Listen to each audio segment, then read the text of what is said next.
जय हिंद सभी स्टूडेंट को। तो आपका टॉपिक स्टार्ट हो रहा है, क्वेश्चन है। टॉपिक हम कर चुके हैं, मल्टीप्लिकेशन थ्योरम, कंडीशनल प्रोबेबिलिटी, इन सब पर बेस्ड कुछ क्वेश्चंस हैं। मैं आपको ये चीज बताना चाहता हूँ कि जो भी आपने कॉन्सेप्ट पढ़े उनका यूज आप कैसे करोगे। अभी तक के जितने भी पीछे के सेशंस बने, जितने भी क्वेश्चंस आपने करे हैं, वहां पर अगर आपने ध्यान दिया होगा तो हम जितने भी क्वेश्चंस थे उन सारे क्वेश्चनों में किसी एक चीज की प्रोबेबिलिटी वो आपसे जानना चाह रहा था। जितने भी क्वेश्चंस आपने करे, मतलब वहां पर केवल और केवल एक इवेंट रन हो रही थी। अब जो भी हम क्वेश्चन कर रहे हैं यहाँ पर, आप ध्यान से क्वेश्चंस को समझो, देन उसके बाद मैं आपको बताता हूँ कि यहाँ कैसे किस कॉन्सेप्ट का यूज किया जाता है। कह रहा है एक बैग है, इस बैग के अंदर 10 व्हाइट बॉल है, 15 ब्लैक बॉल है। ठीक है जी। सो 10 व्हाइट बॉल है प्लस 15 ब्लैक बॉल। अब वो कह रहा है आपने कोई भी दो बॉल निकाली विदाउट रिप्लेसमेंट। विदाउट रिप्लेसमेंट का मतलब है कि सपोज आपने कोई बॉल निकाली, उसको देखा और साइड रख दिया, मतलब उसको वापस आपने बैग के अंदर नहीं डाला। अब आप एक चीज सोचो कि जब आपने एक बॉल निकाली और उसको बैग के अंदर नहीं डाला, तो जब आप दूसरी बॉल निकालोगे तो दूसरी बॉल निकालने की जो प्रोबेबिलिटी होगी वो पहली बॉल पर डिपेंड करेगी, है ना।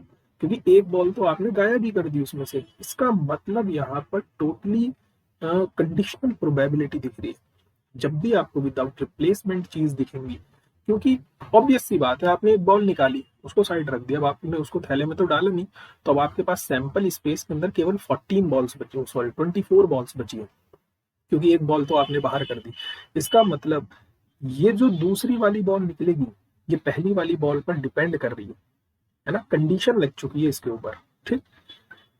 पूछा क्या है, हम क्या निकालना चाहते हैं, हमें प्रोबेबिलिटी फाइंड आउट करनी है that first ball is white, पहली बॉल व्हाइट निकले, एंड मींस सेट थ्योरी का concept, intersection, second ball is black.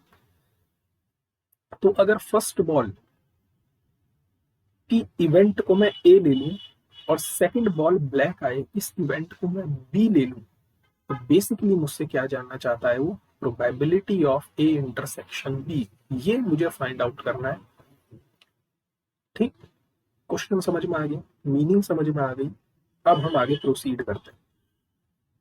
सबसे पहले मैं ए की प्रोबेबिलिटी निकालना चाहता हूँ। ए मैंने माना है कि जो मैं पहली बॉल निकालूंगा वो व्हाइट बॉल आएगी। सो 10th का कॉन्सेप्ट है, आपके पास टोटल 25 बॉल्स हैं, तो सैंपल स्पेस के अंदर 25 बॉल्स है, और एक व्हाइट बॉल निकालने की प्रोबेबिलिटी 10/25। So simple. अब आपने जो ये व्हाइट बॉल निकाली, इसको साइड रख दिया, आपने इसको थैले के अंदर नहीं डाला। मतलब अब की बार मैं बी इवेंट की प्रोबेबिलिटी निकालना चाहता हूँ जब ए इवेंट हो चुकी है। अगर मैं इसको बैग में डाल देता, so these event are linear, these event are independent event, तब मैं बी अपॉन ए नहीं लिखता, क्योंकि उस टाइम पर कंडीशनल प्रोबेबिलिटी फेल हो जाती। ये हम अपनी थ्योरी में पढ़ चुके हैं। लेकिन हमने क्योंकि उस बॉल को बैग के अंदर नहीं डाला, इसका मतलब कि जो भी अब दूसरी बॉल निकलेगी वो पहली वाली बॉल पर डिपेंड कर जाएगी, कंडीशन लग चुकी है। सो अब की बार आपने बॉल तो निकाल ली, मतलब अब की बार सैंपल स्पेस के अंदर केवल कितने एलिमेंट बचे, 24 एलिमेंट बचे। और आपको अब की बार बी इवेंट आपने लिया है, आपको ब्लैक बॉल निकालनी है। सो ब्लैक बॉल निकालने की प्रोबेबिलिटी 15/25। ना वो आपसे पूछा क्या है, P A intersection B. Intersection का मतलब दो इवेंट एक साथ रन करवा रहा है, कि पहली बॉल व्हाइट निकले एंड साथ ही साथ दूसरी बॉल ब्लैक निकले। सो मल्टीप्लीकेशन थ्योरम लगा देंगे, P A into P B upon A. So दोनों प्रोबेबिलिटी आप निकाल चुके हो, 10/25 इंटू 15/24। आप इसको सॉल्व कर लेना, आपका आंसर आ जाएगा।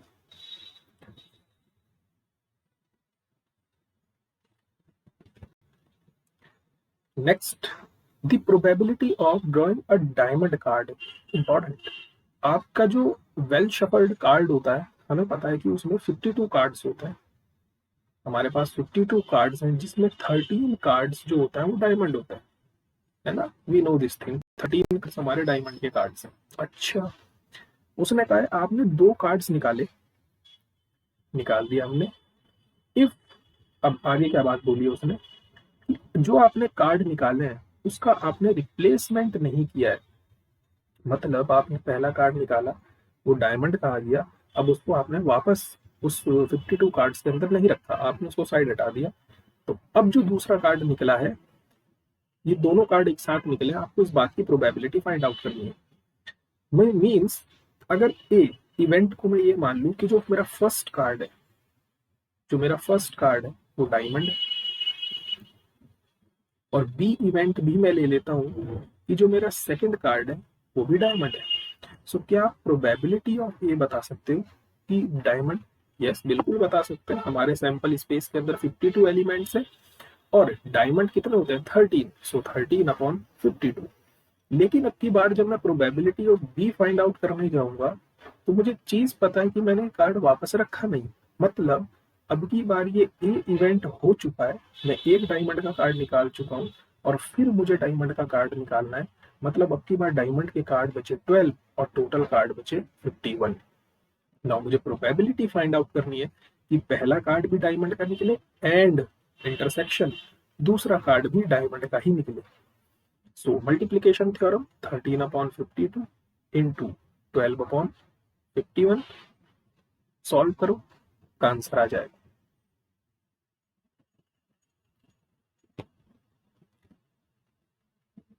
अगेन दो बॉल्स हैं, आपने निकाली है एक बैग से जिसमें 2 व्हाइट बॉल है, 3 रेड बॉल है और 4 ब्लैक बॉल है। आपने इसको 1 बाय 1 करके निकाला है। 2 बॉल्स निकाली है आपने, याद रखना, without replacement. The probability that at least 1 ball is red, ये आपको घर से करना है और बहुत अच्छी प्रॉब्लम है, इंपॉर्टेंट। मैं आपको एक हिंट दे देता हूं, आपको फाइंड आउट करना है एटलीस्ट 1 बॉल इज रेड, कम से कम एक बॉल रेड निकले। तो मैं इस बात की प्रोबेबिलिटी, अगर पी ए, ध्यान से समझो, अगर पी ए ये डिनोट कर रहा है कि एटलीस्ट 1 बॉल इज रेड, तो आप P A bar find out कर सकते हो यहां से कि कोई भी बॉल रेड ना निकले। ठीक, नो बॉल इज रेड। ये एटलीस्ट वाले क्वेश्चन हमने बहुत करे हैं। आप पी ए बार कैलकुलेट करो कि कोई भी बॉल रेड ना निकले। जब इसकी प्रोबेबिलिटी आ जाएगी तब आप क्या करोगे, 1 माइनस पी ए बार कर दोगे और आपका आंसर आ जाएगा। आपको कमेंट सेक्शन में इसका आंसर जरूर बताना। ठीक,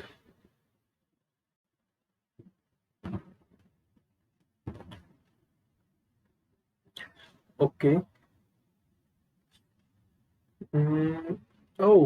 अ कंसाइनमेंट ऑफ 15 रिकॉर्ड्स, अच्छा, जिसमें 4 आपके डिफेक्टिव हैं। Okay, the record again very very important one, करना घर से ही है क्योंकि इस टाइप की प्रॉब्लम्स हम कर चुके हैं। ये केवल एक तरीके का वो है कि हाँ, कि अब यहाँ पर मल्टीप्लिकेशन थ्योरम लगेगी, लेकिन नहीं, इस टाइप की प्रॉब्लम हम कर चुके हैं। अगर आपने प्रीवियस सेशन देखे, वो ये कह रहा है आपके पास 15 रिकॉर्ड्स हैं, 15 रिकॉर्ड्स में 4 डिफेक्टेड है। ठीक है, सो 15 मेरे पास रिकॉर्ड है जिसमें 4 तो मेरे पास डिफेक्टेड है, इसका मतलब 11 मेरे पास गुड है। यहाँ से मुझे ये बात समझ में आ गई।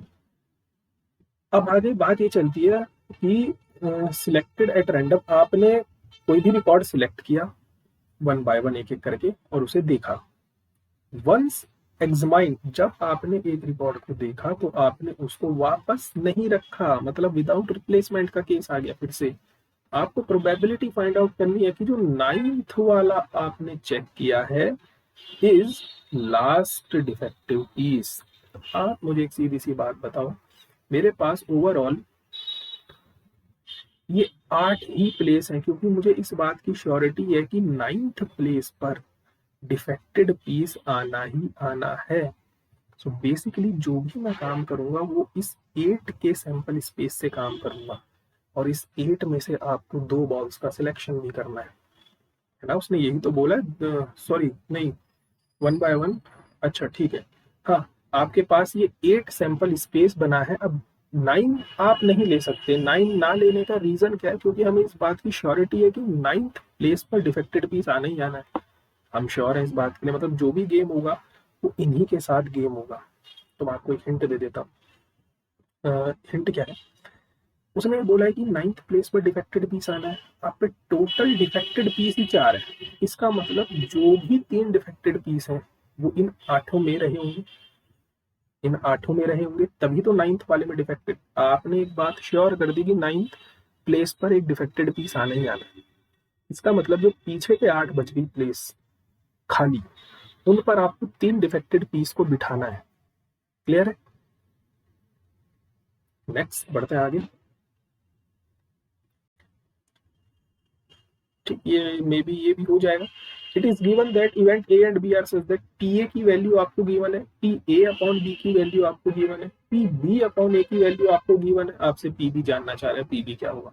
अच्छा, तो what is P A upon B? P A upon B होता क्या है? पी ए अपॉन बी होता है P A intersection B upon P B, है ना, ये मुझे पता है। Now P A upon B उसने गिवन है 1/2, P A intersection B upon P B भी उसने, अच्छा पीबी हमसे जानना चाहता है कि पीबी क्या होगा। ओके, ये हमसे जानना चाहता है। अच्छा, तो हम P B upon A calculate करते हैं। What is P B upon A? so this is P A intersection B upon PA। ठीक, सो P B अपॉन है उसने गिवन है 2/3। P A इंटरसेक्शन B की वैल्यू मुझे चाहिए ताकि मैं इसको यहां पर पुट कर सकूं, अपॉन P A भी उसने दिया हुआ है 1/4। सो ये कितना हो जाएगा? 2/3 equals to 4/1 to probability of A intersection B, and इस 4 को हम उठाकर इधर ला सकते हैं। So probability of A intersection B equals to 2/12। A intersection B की प्रोबेबिलिटी मुझे मिल गई है, इसको मैं इस इक्वेशन में पुट कर दूंगा। सो यहाँ से मुझे क्या मिल जाएगा? 1/2 equals to probability of A intersection B कितना है? 2/12 into 1 upon probability of B. Now ये कितना हो जाएगा? 2 6 जा 12। So this implies 6/2 equals to 1 upon probability of B. 2 3 जा 6, so probability of B equals to 1/3। Clear? Easy task था। ठीक, बहुत ही ज्यादा बेहतरीन question. 1 ticket is selected at random from 50 tickets. अच्छा, जिसमें नंबर्स हैं 00 101 02 से लेकर कर 49 तक। ओके, देन द प्रोबेबिलिटी, आपको प्रोबेबिलिटी बतानी है that the sum of the digit on the selected ticket is 8। आपको इसकी प्रोबेबिलिटी निकालनी है। गिवन दैट, उसने आपको दे दिया है, मतलब कंडीशनल प्रोबेबिलिटी, ये चीज दे दी है। क्या दे दी है? कि the product of these digit is 0। तो आप ध्यान से समझो, हम एक एक करके सबसे पहले इवेंट लिखने शुरू करते हैं। ए इवेंट में मान लेता हूं कि जो सम है डिजिट्स का वो 8 आएगा, सम इज 8, सम इज 8। और बी, ये चीज हो चुकी है, ये वाला इवेंट हो चुका है। क्या हो चुका है? कि प्रोडक्ट 0 आएगा। तो सबसे पहले आप मुझे इसका सैंपल स्पेस बताओ कि सम 8 कब कब मिलेगा, सम 8 कब कब मिलेगा। सबसे पहली बात 0 8, इनका सम 8 मिलेगा। फिर 1 7 का सम 8 मिलेगा। फिर 2 6 का सम 8 मिलेगा। फिर 3 5 का सम 8 मिलेगा। फिर 4 4 का सम 8 मिलेगा। एंड देन 5 3 का सम भी 8 मिलेगा। लेकिन लेकिन लेकिन लेकिन लेकिन इससे आगे हम बढ़ ही नहीं सकते। क्यों नहीं बढ़ सकते? क्योंकि हमारे पास लास्ट में 49 ही है। तो मतलब सम 8 आपको इस कंडीशंस में मिल सकता है। नाउ प्रोडक्ट 0 कब कब मिलेगा? भाई सीधी सी बात है, इन दोनों का प्रोडक्ट 0 है। 01 का प्रोडक्ट 0 है, 02 का, 03 का, 04 का, अप टू कहाँ तक? 09 तक का, इन सबका प्रोडक्ट 0 आएगा। ना हम ये देखते हैं वो हमसे जानना क्या चाह रहा है, प्रोबेबिलिटी ऑफ। ध्यान से समझो, हमें प्रोबेबिलिटी फाइंड आउट करनी है कि सम ऑफ द डिजिट इज 8, मतलब ए की प्रोबेबिलिटी जानना चाह रहा है। गिवन दैट, क्या दे दिया है? कि प्रोडक्ट 0 है, मतलब पी ए अपॉन बी, नीचे वाली इवेंट हो चुकी होती है, means P A intersection B upon P B. Now मुझे इन दोनों की प्रोबेबिलिटी जस्ट फाइंड आउट करनी है। तो इन दोनों का इंटरसेक्शन कितना आ जाएगा? आई थिंक केवल 0 8 ही आएगा, है ना, 0 8। So what is probability of A intersection B? हमारे फेवर में केवल एक केस है और टोटल केस कितने? 50। सो ऊपर वाले की तो प्रोबेबिलिटी आ गई 1/50, और बी यहाँ पर हमारे पास कितने केस हैं पूरे, ये हमारे पास कितने हैं 0 0 0 1 0 2 0 3 0 4, ये 0 से लेकर के देखो 1 to 9 9 cases and this we have 10 cases, है ना। सो 10 अपॉन टोटल 50, सो 50 से 50 कैंसिल आउट हो जाएगा, सो 1 अपॉन 10। क्लियर है। सो क्वेश्चंस को देखकर आपको ये पता चलना चाहिए कि जो कौन सा कॉन्सेप्ट आपने पढ़ा है उस कॉन्सेप्ट के बेस्ड पर आपसे क्वेश्चन लग भी पा रहे हैं या नहीं, है ना। तो ये कुछ क्वेश्चंस थे आपके उन टॉपिक से रिलेटेड। अब बेस थ्योरम बची है, बायनोमियल डिस्ट्रीब्यूशन बचा हुआ है आपका। इन क्वेश्चंस को कराने का केवल एक मकसद था कि आप चीजें समझ पाओ कि जब एक से ज्यादा इवेंट रन करने लग जाती है तो उस टाइम पर हमारे दिमाग में conditional probability, multiplication theorem, independent event Bayes theorem, ये सारी चीजें क्लिक करनी चाहिए। ठीक, तो hope you like this video. Thank you so much. जय हिंद, जय भारत।